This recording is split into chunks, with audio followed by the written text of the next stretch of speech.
দীর্ঘ প্রতীক্ষার পর মানুষ পেয়েছে তাদের স্বপ্নের রাম মন্দির। কিন্তু হঠাৎ এমন কি হলো, যখন রামলালার প্রাণ প্রতিষ্ঠা করা হচ্ছে তখন অসংখ্য মুসলিম মহিলারা পৌঁছে জয় শ্রীরাম ধ্বনি দিতে শুরু করলো। কেন মুসলিম মহিলারাও জয় শ্রীরাম ধ্বনি দিলেন? এই ঘটনার পিছনে কি রয়েছে? এই ঘটনার পুরো সত্যতা জানার পরে আপনিও বুঝতে পারবেন। মনে রাখবেন, এখন সনাতন ধর্ম জেগে উঠছে এবং দেশে বিদেশে সনাতন ধর্মের ধ্বনি শোনা যাচ্ছে। সবাই রামময় হয়ে গেছে। বহু বছরের তপস্যার পর আজ মানুষ পেয়েছে তাদের রাম মন্দিরকে। অযোধ্যায় রাম মন্দির নির্মাণের যাত্রা মোটেও সহজ ছিল না। রাম জন্মভূমিতে মসজিদ নির্মাণ থেকে রামলালার বিশাল মন্দির নির্মাণ পর্যন্ত সময় লেগেছে প্রায় 500 বছর। দীর্ঘ লড়াইয়ের পর অবশেষে রামলালা বসেছে তার নিজের জন্মভূমিতে। লক্ষ লক্ষ মানুষের উপস্থিতিতে অযোধ্যায় রাম মন্দিরে বসলো আমাদের সবার প্রাণের প্রিয় রামলালা। প্রধানমন্ত্রী নরেন্দ্র মোদীর হাত ধরে অযোধ্যায় রাম মন্দিরে রামলালার প্রাণ প্রতিষ্ঠা করা হলো। ঐতিহাসিক এই দিনটির জমকালো অনুষ্ঠানের জন্য অযোধ্যা নগরীকে সাজানো হয়েছিল বিয়ের কোণের মতো। কোটি কোটি মানুষ টেলিভিশন এবং অন্যান্য অনলাইন প্ল্যাটফর্মের দ্বারা এই অনুষ্ঠানে সরাসরি সম্প্রচার দেখেছেন এবং রামলালার মন্ত্রমুগ্ধকর মুখ দেখে সবার চোখ অশ্রুতে ভরে ওঠে। মনে হচ্ছিল যেন রাম রাজ্যে এসে পড়েছি, সত্যযুগে এসে পড়েছি। এবং এই রাম রাজ্যে সব থেকে অলৌকিক ঘটনা দেখা গেল যখন বহু মুসলিম মহিলা একসঙ্গে রাম মন্দিরে পৌঁছালেন। তাদের মনে কি ইসলামের ভয় ছিল না? তাদের অযোধ্যায় আসার কারণ কি ছিল? চলুন আজকে জেনে নিই এর পিছনের আসল কারণ। বন্ধুরা, 22 জানুয়ারি 2024 রাম মন্দিরে রামলালার প্রাণ প্রতিষ্ঠা করা হয়েছিল এবং পরের দিন 23 জানুয়ারি রাম মন্দিরের দরজা সাধারণ মানুষের জন্য খুলে দেয়া হয়েছিল। এই দিন লক্ষাধিক ভক্ত মন্দিরের বাইরে হাজির হন এবং পদদলিত হওয়ার মতো পরিবেশ তৈরি হয়। কিন্তু ভগবান শ্রী রামের কৃপা এমনই ছিল যে কোনো মানুষের কোনো ক্ষতি হয়নি এবং প্রথম দিনেই প্রায় 5 লক্ষ মানুষ খুব ভালোভাবে রামলালার দর্শন করেছেন। কিন্তু হঠাৎ করেই রাম মন্দিরের প্রাঙ্গণে বোরখা পরা বেশ কিছু মুসলিম মহিলারা হাজির হলো, যার জন্য কিছু লোক তাদের সন্দেহ করতে শুরু করে। এটা কি মুসলিম সম্প্রদায়ের কোনো কৌশল? তারা কি রাম মন্দির নিয়ে কোনো ষড়যন্ত্র করছে? কারণ বেশ কিছুদিন ধরেই অযোধ্যার বেশ কিছু এলাকায় কিছু মুসলমানদের পক্ষ থেকে এমন কিছু বক্তব্য সামনে আসে যাতে তারা রাম মন্দির নির্মাণ নিয়ে সম্পূর্ণ অসন্তুষ্ট প্রকাশ করেন। তারা বলেন, যেদিন আমাদের সরকার আসবে আমরা মন্দির ভেঙে ফেলবো। এমন অনেক বক্তব্যের পর অযোধ্যায় বাড়ানো হয় কড়া নিরাপত্তা। উত্তরপ্রদেশের পুলিশ অযোধ্যায় এবং আশেপাশের প্রায় 12,000 নিরাপত্তা কর্মী মোতায়েন করেন। 10,000 সিসিটিভি ক্যামেরা বসানো হয়। এর মধ্যে প্রায় 400টি সিসিটিভি ক্যামেরা মন্দিরের আশেপাশে বসানো হয় নিরাপত্তার জন্য।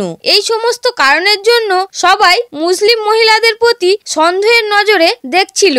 তখন কিছু পুলিশ অফিসার ওই মহিলাদের জিজ্ঞাসাবাদের জন্য ডেকে পাঠান। তারপর তারা যা উত্তর দিলেন তা শুনে প্রশাসনের কর্তারা থেকে সবাই অবাক হয়ে গেলেন। এই মুসলিম মহিলারা বললেন তারা রামলালার দর্শন করতে চান। তাদের অনেক বন্ধুও ভগবান শ্রীরামের দর্শন পেতে চেয়েছিল, কিন্তু তারা আজ আসতে পারেনি। কিন্তু আমরা আজ সাহস করে নিজের পরিবার পরিজনের আপত্তি সত্ত্বেও ভগবান শ্রীরামের দর্শন পেতে এখানে এসেছি। কিন্তু এবার প্রশ্ন হলো, ভগবান শ্রীরাম মুসলিম সমাজে নারীদের প্রতি কি এমন করুণা দেখিয়েছিলেন যে আজ তারাও ভগবান রামের ভক্তিতে মুগ্ধ হয়ে পড়েছেন? বন্ধুরা, এবার আপনারা সেই সত্যটি জানতে পারবেন, যেটা জানলে আপনারাও অবাক হবেন। রুকসানা নামের একটি মুসলিম নারী তখন কাঁদতে কাঁদতে বললেন, আমার স্বামী প্রতিদিন মদ খেয়ে আমার গায়ে হাত তুলতেন এবং আমি ছাড়াও অনেক নারীর সঙ্গে তার সম্পর্ক ছিল। একদিন রেগে গিয়ে তিনি আমাকে 3 বার তালাক তালাক বলে দিলেন এবং আমাকে সন্তান সহ পরিত্যাগ অবস্থায় রেখে চলে যান। তারপর তিনি আর কখনো আমার সাথে কোনোদিন দেখা পর্যন্ত করেননি, কোনো যোগাযোগও রাখেননি। কিন্তু মোদিজি যখন 3 তালাক বিল পাস করেন তখন আমার মতো অনেক মুসলিম বোন ন্যায় বিচার পেয়েছিলেন। প্রধানমন্ত্রী নরেন্দ্র মোদী হলেন শ্রীরামের আশীর্বাদ প্রাপ্ত। তিনি হলেন যোগী পুরুষ এবং আমরাও এখন এই রামজির শরণাপন্ন হতে চাই, যাতে আমরা উদ্ধার হতে পারি। সমস্ত মুসলিম মহিলারা বলেছিলেন, সনাতন ধর্ম অমর, আমরা তো ধর্মান্তরিত হয়েছি, তা হয়তো 200 থেকে 250 বছর হয়েছে। আমাদের পূর্বপুরুষরা তো একসময় হিন্দুই ছিলেন, যেখানে ইসলাম গ্রহণ করতে তারা বাধ্য হয়েছিলেন। এবং সেই মহিলারা আরো বললেন, ভারতে বসবাসকারী প্রতিটি মানুষ রামের, এবং রাম হলো আমাদের। সনাতন ধর্মে নারীদের সম্মান করা হয়, এখানে পুরুষদের সাথে নারীদেরও সমান তালে এগিয়ে নিয়ে যাওয়া হয়। হিন্দু ধর্মে স্বামী স্ত্রীর সম্পর্ক 7 জন্ম ধরে বজায় থাকে, তাই ভগবান শ্রীরাম আমাদের আদর্শ এবং আমরা তার দর্শন পেতে চাই। এরপরে মন্দিরে রামলালার দর্শন করার সময় তারাও জয় শ্রীরাম বলে জয়ধ্বনি দিতে থাকেন। সনাতন ধর্ম ছাড়াও রামলালার অভিষেক অনুষ্ঠানে ধর্মীয় নেতা এবং ভিন্ন সম্প্রদায়ের প্রতিনিধিদেরও আমন্ত্রণ জানানো হয়েছিল। অযোধ্যায় আয়োজিত এই অনুষ্ঠানে ভিআইপি অতিথিদের মধ্যে একজন মুসলিম ধর্মীয় নেতাকে বসে থাকতে দেখা গেছে। কিন্তু কে এই ব্যক্তি, যিনিও বিশ্বাস রাখেন যে রাম সকলের? তার নাম ইমাম উমর আহমেদ ইলাইচি।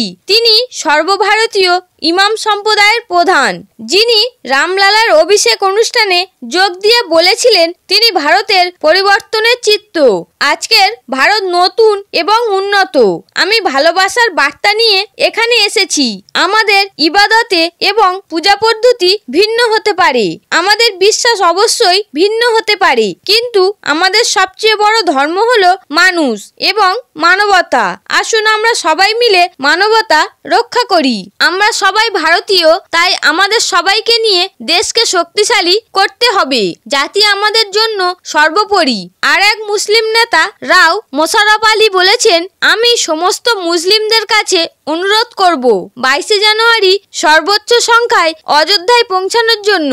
কেউ যদি সেই দিন অযোধ্যায় যেতে নাও পারেন, তাহলে সেই দিন আপনার বাড়ি, মসজিদ, দরগায় অন্তত 11 বার জয় শ্রীরাম নাম জপ করবেন। বন্ধুরা, এইসব দৃশ্য দেখে মনে হয় মুসলিম সমাজও নিজেদের ফেলে আসা পূর্বপুরুষদের রক্তের টান বুঝতে পেরেছেন। বন্ধুরা, সনাতন ধর্মের এটাই চরম সত্য। সনাতনীদের সাহস আছে, ধৈর্য আছে। আজ পর্যন্ত সনাতনীরা বহু নৃশংসতা সহ্য করেছে, চোখের সামনে নানা মন্দির ভাঙতে দেখেছে, অনেক সাধু ধর্মরক্ষায় বুকে গুলি খেয়েছেন, কর সেবক দাতারা জীবন বলিদান দিয়েছেন। শক্তি এবং সাহস থাকা সত্ত্বেও আইনকে অস্ত্র হিসাবে ব্যবহার করে নিজের অধিকারের জন্য সততার সঙ্গে লড়াই করেছে এই সনাতনীরা। এবং সর্বোচ্চ আদালতে ফয়সালা হওয়ার পরেই মসজিদ নির্মাণ কার্য শুরু হয়েছে, তার আগে নয়। এটাই আমাদের ধৈর্য। সনাতন ধর্ম যা আমাদের সবাইকে সাথে নিয়ে চলতে শেখায়, সবাইকে আমাদের পরিবার হিসাবে বিবেচিত করে। বন্ধুরা, আজ এই পর্যন্তই। ভিডিওটি ভালো লাগলে অবশ্যই একটি লাইক করবেন এবং কমেন্টে সবাই শ্রদ্ধার সাথে জয় শ্রীরাম লিখবেন।